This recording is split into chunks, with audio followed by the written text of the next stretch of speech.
آج سورج کی گرمی سے بھاگتا ہے، کل جب سورج سر پر آ کر کھڑا ہوگا تو نہ جانے کیا کرے گا۔ آج ایک انسان کے سوالوں کے سامنے لاجواب ہے، تو جو اس دماغ اور شعور کا خالق ہے نہ جانے اسے کیسے جواب دے پائے گا۔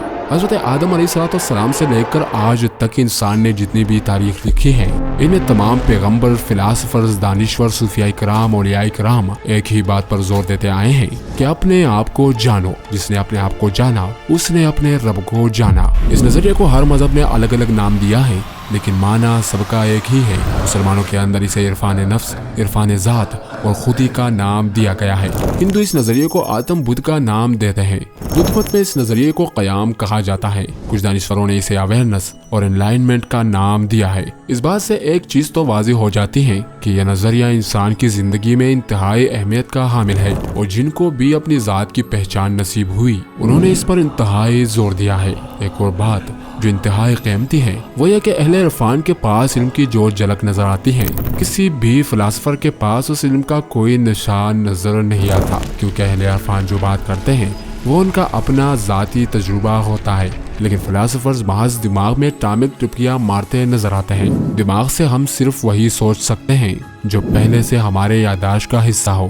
دماغ اس قابل نہیں کہ وہ انجان اور نامعلوم کے بارے میں سوچ سکے۔ یہ جتنا بھی نامعلوم علم ہمارے پاس موجود ہے، یا تو وحی کے ذریعے ہم تک پہنچا ہے یا پھر الہام کے ذریعے، اور ان دونوں کا دماغ سے کوئی لینا دینا نہیں۔ اس کائنات میں جتنی بھی مخلوقات موجود ہے وہ سب جس طرح پیدا ہوتی ہیں اس طرح مر جاتی ہے، یعنی ایک بلی پیدا ہوتی ہے اور بلی ہی مر جاتی ہے، ایک گائے کی طرح پیدا ہوتی ہے اور گائے کی طرح ہی مر جاتی ہے، تمام پودے اور درخت بھی جس طرح پیدا ہوتے ہیں اسی طرح مر جاتے ہیں، لیکن صرف انسان ہی ایک لوتی مخلوق ہے جو بے پناہ امکانات لے کر پیدا ہوتا ہے۔ انسان کچھ بھی ہو سکتا ہے، یہ ہٹلر، اسٹالن، ہلاکو خان، چنگیز خان اور سکندر بھی ہو سکتا ہے، اور یہ رومی، بستامی، باہو اور قلندر بھی ہو سکتا ہے۔ یہ گرے تو اسفل السافلین میں جا کر گرتا ہے، اور اٹھ جائے تو احسن تقویم کا درجہ پا لیتا ہے۔ انسان ایک بیج کی طرح ہے، یہ ایک تناور درخت بھی ہو سکتا ہے اور محض بیج رہ کر دنیا سے رخصت بھی ہو سکتا ہے۔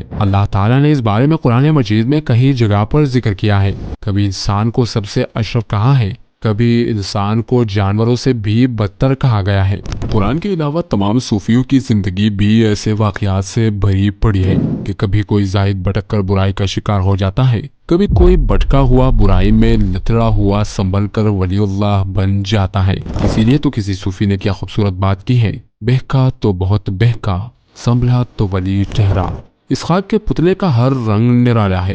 انسان اس کائنات کا عظیم ترین راز ہے، لیکن بہت کم انسان ایسے ہوتے ہیں جو کہیں اور جانے کے بجائے اس راز کی کھوج میں لگ جاتے ہیں، کیونکہ انسان اکیلا اس دنیا میں آیا ہے اور اکیلا ہی جائے گا، اور پھر اسے اپنے وجود سے ہی پالا پڑے گا۔ لیکن اگر وہ اپنے آپ کو جانتا ہی نہیں ہوگا تو اپنی نادانی پر آنسو بہائے گا، اور انسان جتنا بھی بھٹک لے، جتنی بھی جتن کر لے، کہیں پر پہنچنا نہیں ہوتا۔ ایک خالی پن اور ایک بے سکونی مسلسل انسان کو چبوک کے مارتی رہتی ہے، اور انسان خود کو نامکمل محسوس کرتا ہے، لیکن وہ اس کی کاملیت کو پورا کرنے کے لیے مادی چیزوں کا سہارا لیتا رہتا ہے، اور اسے لگتا ہے کہ مادی چیزوں کو اکٹھا کر لینے سے شاید وہ کچھ پورا ہو جائے گا، لیکن ہر بار اس کا یہ برہم سراب ثابت ہوتا ہے۔ سکندر نے بھی اس کی دور میں آدھی دنیا فتح کر لی، لیکن جب موت آئی تو اس کی آنکھوں میں آنسو تھے، اور ڈاکٹروں سے چند لمحے کی مہلت کی بھیک مانگ رہا تھا تاکہ اپنی ماں سے مل سکے، لیکن وہ روتے روتے مر گیا۔ صرف سکندر ہی نہیں، دنیا کا ہر انسان سکندر کی طرح باغ دوڑ کرتا ہے۔ وہ کاملیت کو حاصل کرنے کے لیے دولت، شہرت اور عزت اکٹھی کرتا رہتا ہے، لیکن اس کا ادھورا پن ادھورا ہی رہ جاتا ہے، اور موت اس کو آ لیتی ہے، اس کا قصہ تمام کر دیتی ہے۔ انسان کتنا بولا اور کتنا پاگل ہے کہ ایک چھوٹی سی بات نہیں سمجھ پاتا کہ اس کا جسم فانی ہے اور اس کے پاس محدود وقت ہے۔ وہ صرف جسم نہیں بلکہ روح بھی ہے، پھر بھی اس کی تمام دوڑ دھوپ جسم کے آرام کے لیے ہوتی ہے، لیکن جسم تو جلد مٹی ہونے والا ہے، اور وہ روح کی طرف دھیان ہی نہیں دیتا تب ہی تو وہ بے چین اور بے قرار رہتا ہے، جسے جدید میڈیکل سائنس آج ڈپریشن، انزائٹی اور ہائپر ٹینشن کا نام دیتی ہے۔ وہ بھی دراصل اسی روح سے دوری، حقیقت سے دوری اور اپنے مرکز سے دوری کا سبب ہے۔ لیکن انسان کتنا بھولا ہے کہ وہ پھر بھی اسی جسم کے علاج میں لگا رہتا ہے۔ روگ کوئی اور ہوتا ہے، دوا کوئی اور کرتے رہتے ہیں۔ ہماری روح ہماری توجہ کے لیے تڑپتی رہتی ہے اور ہم محض جسم کے بارے میں فکر مند رہتے ہیں اور اس کے علاج کے لیے اپنی تمام دولت خرچنے پر راضی ہوتے ہیں۔ سکون ہمارے مرکز اور ہمارے روح میں ہے، سکون ہمارے مرکز اور ہمارے روح میں ہے، اور ہم محیط میں ہی بھٹکتے بھٹکتے مر جاتے ہیں۔ اگر کوئی ماہر نفسیات یا ڈاکٹر اس بات سے اختلاف کرے تو اسے صوفیہ کی زندگی کا مطالعہ کرنا چاہیے۔ اسے معلوم ہوگا کہ ان کی زندگی دنیاوی چیزوں کے معاملے میں کتنی پرسکون اور آرام دہ ہوتی ہے۔ ان کو صرف ایک ہی بے چینی اور فکر ہوتی ہے، اور وہ ہے قرب الہی۔ اس کے علاوہ وہ ہر دکھ، درد اور ٹینشن سے آزاد ہوتے ہیں۔ 3 لفظ، انسان، زندگی اور موت، بہت بڑا فلسفہ ہے۔ ہر فلسفہ، دانشور، صوفی اور رشی کا ان تینوں لفظوں سے واسطہ پڑتا ہے، اور یہی 3 لفظ انسان کو مجبور کرتے ہیں کہ وہ صرف مرنے کے لیے تو پیدا نہیں ہوا۔ یہی جستجو انسان کو اپنے اندر جاگنے پر مجبور کرتی ہے۔ موت نے انسان کو مرنے سے پہلے جاگنے پر مجبور کیا، لیکن مجبور صرف وہی ہوتے ہیں جن کو اپنی موت دکھائی دیتی ہے۔ باقیوں کے لیے موت صرف ایک چھوٹا لطف ہے۔ ہر انسان کہتا ہے کہ سب نے مرنا ہے، لیکن انسان بڑا بولا ہے کہ وہ سب میں خود کو شامل ہی نہیں کرتا۔ اسے یہی لگتا ہے کہ دوسرے مریں گے مجھے اور میرے اہل عیال کو چھوڑ کر، لیکن اس کا یہ بھرم تب ٹوٹ جاتا ہے جب اس کا کوئی اپنا مر جاتا ہے۔ پھر وہ روتا ہے، آنسو بہاتا ہے۔ اگر موت پر اس کو کامل یقین ہوتا تو اس پر رونے کا کوئی جواز نہیں بنتا۔ دراصل اس نے کبھی یہ خیال ہی نہیں کیا تھا کہ میرے قریبی بھی مر جائیں گے۔ جنید بغدادی کا بیٹا فوت ہو گیا تو ان کو دھچکا لگا، لیکن دوسرے ہی لمحے ان کو سمجھ آ گیا کہ جو مرا ہے وہ تو مر ہی جانے والا تھا۔ اس لیے ہمیں موت میں چھپی حکمت کو سمجھنا چاہیے، معلوم کرنا چاہیے کہ یہ حکمت کیا ہے۔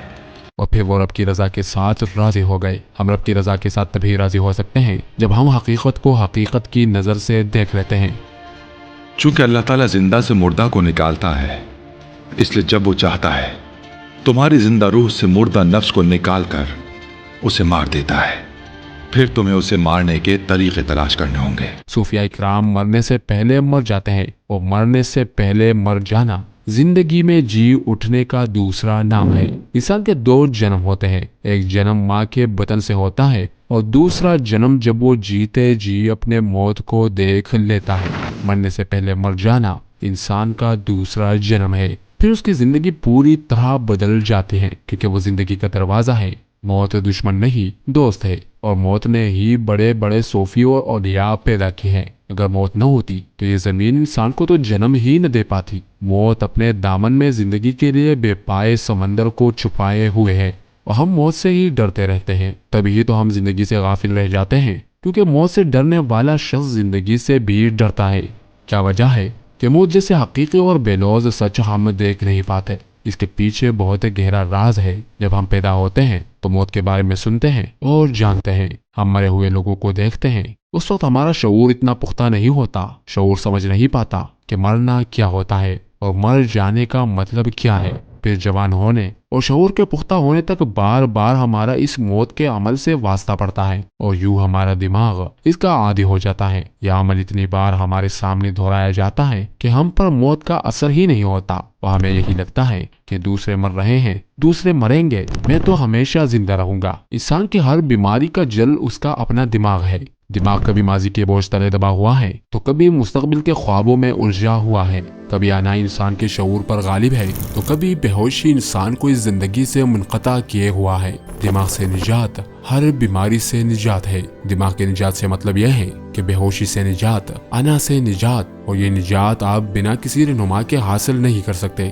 کچھ کتابیں ہیں جو رہنما کی طرح آپ کا ہاتھ پکڑ کر چلے گی اور آپ کو تمام بیماریوں سے نجات دلائے گی۔ ان کتابوں میں اپنے آپ کو جاننے اور خالق کو جاننے کے حصول ہیں، کیونکہ حدیث قدسی کے الفاظ ہے، انسان میرا راز ہے اور میں انسان کا راز ہوں۔ اگر انسان نے خود کو جان لیا تو خالق کو بھی جان لیا۔ کیونکہ خالق انسان کے شاہرگ سے بھی زیادہ قریب ہے۔ یہ کتاب ساری کتابوں میں اہمیت کے حامل ہے۔ یہ آپ کی کمزوری اور بیماریوں کو سامنے لائے گی تاکہ آپ دیکھ سکے اور چھٹکارا حاصل کرے۔ یاد رہے کہ کوئی بھی کتاب آپ کو صرف منزل کا پتہ بتاتی ہے، منزل کا راستہ دکھاتی ہے۔ چلنا آپ کو خود پڑتا ہے، اور اگر آپ چلیں گے تو پہنچ جائیں گے۔ یہ کتابیں آپ کو بتائیں گی کہ اس سے پہلے کہ موت تم سے زندگی اور جسم چھین لے، تم پہلے اس جسم اور زندگی کو موت کے حوالے کر دو۔ اور یہ طریقہ صوفیاء، اولیاء، دانشوروں اور مفکروں اور اہل نظر کا طریقہ ہے۔ جو چیز موت چھین لگی اسے وہ پہلے ہی موت کے حوالے کر دیتے ہیں، اور یوں وہ زندگی کو زندگی کی طرح جیتے ہیں۔ تم بھی اگر زندگی کو زندگی کی طرح جینا چاہتے ہو، موت سے خوف زدہ ہو، دکھوں سے تنگ آ چکے ہوں، زندگی بوجھ لگتی ہے، خودکشی کا سوچتے ہو، ڈپریشن کے مریض ہو، پریشان حال ہو، دل ٹوٹ چکا ہے، زندگی کا مطلب سمجھ نہیں پا رہے اور ہر چیز سے بیزار ہو چکے ہوں، تو پھر اٹھاؤ ان کتابوں کو، نکلو کسی پرسکون جگہ کی تلاش میں، کھانے پینے کی کچھ پسندیدہ چیزیں لو اور ان کتابوں کو پڑھنا شروع کر دو۔ دھیرے دھیرے تمہیں محسوس ہوگا کہ تمہاری ہنسی کے بند دروازے کھلنے لگے ہیں اور ایک نئی زندگی تمہیں خوشامدید کہہ رہی ہے۔ معزز ناظرین، ہمیں اس چینل کو آگے بڑھانے میں آپ کی تعاون کی ضرورت ہے۔ اگر آپ کو ہماری ویڈیوز پسند آتی ہیں تو اس ویڈیو کو لائک اور شیئر کریں، اور ہمارے اور اپنے چینل داستان قرآن کو سبسکرائب کریں، تاکہ ہم اور آپ مل کر اپنے دین اسلام کے پیغام کو ساری دنیا تک پہنچا سکیں۔ اللہ تعالیٰ سے دعا ہے کہ ہمیں اپنی فرمانبرداری اور شکر گزاری کی زندگی گزارنے کی توفیق عطا فرمائے۔